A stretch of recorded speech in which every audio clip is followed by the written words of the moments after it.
My son called CPS on me for abuse because I grounded him for skipping school. They took him away, and he finally got the freedom he wanted. My 16-year-old son Ethan started telling people I was abusive when all I did was try to discipline him. It began small, like when I grounded him for sneaking out. He told his friend's mom I locked him in a room for days. When I took away his phone for failing 3 classes, he told the school counselor I destroyed his property and screamed for hours. They called me in, asked questions, and dismissed it after realizing he was exaggerating. I thought it was over, but it wasn't. Every time I tried to parent him, the stories got worse. I caught him skipping school, and when I refused to let him go out for the weekend, he told his girlfriend's parents I hit him with a belt until he bled. I had never laid a hand on him. I was strict, yes, but not abusive. I set curfews, gave chores, enforced rules, things that used to mean something. But Ethan had learned that if he told the right story to the right person, people listened. The more sympathy he got, the more he pushed it. I used to be the mom who packed lunches and drove him to soccer. Now I was the abusive mother in every whisper around town. Teachers started watching me differently during parent conferences. Neighbors stopped waving. My sister called to ask if everything was okay at home. That one hurt. She helped me raise him after his father died, and now even she doubted me. Ethan sat at the kitchen table one night, scrolling on his phone, calm as could be, while my reputation was falling apart. "Why are you doing this?" I asked. He shrugged. "Maybe if you treated me like an adult, people wouldn't believe it." I felt something in me snap then. Not anger, just the realization that I didn't recognize my son anymore. The next morning, 2 CPS agents showed up at my door. Someone, likely the school, had filed a report after hearing Ethan's latest story. "We received information about potential physical abuse," one said, reading from a clipboard. Ethan stood in the doorway behind them, looking almost proud. They asked questions, took pictures of my house, checked for signs of neglect. I answered calmly. There were no bruises, no evidence.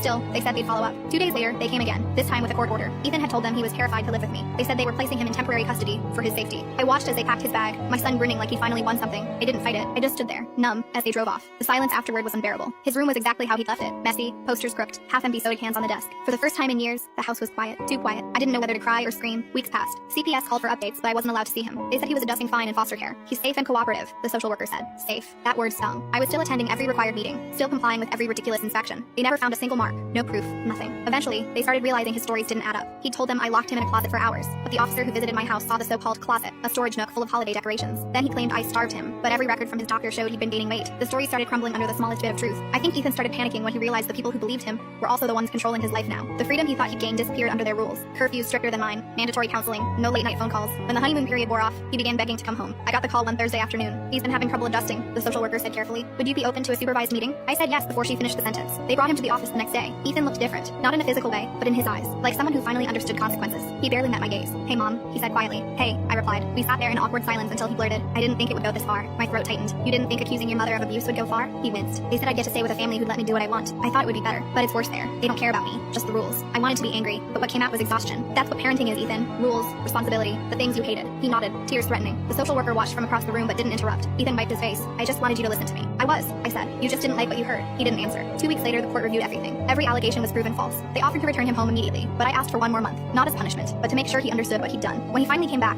he didn't say much. The first night, he sat at the dinner table staring at his plate. "You really didn't hit me," he muttered. "I know that now." I didn't reply. There was nothing to say. He finished eating, stood up, and quietly did the dishes without being asked. That was his apology. We never talked about it again. But every time he left the house, he'd stop at the door, look back and say, "See you later, Mom."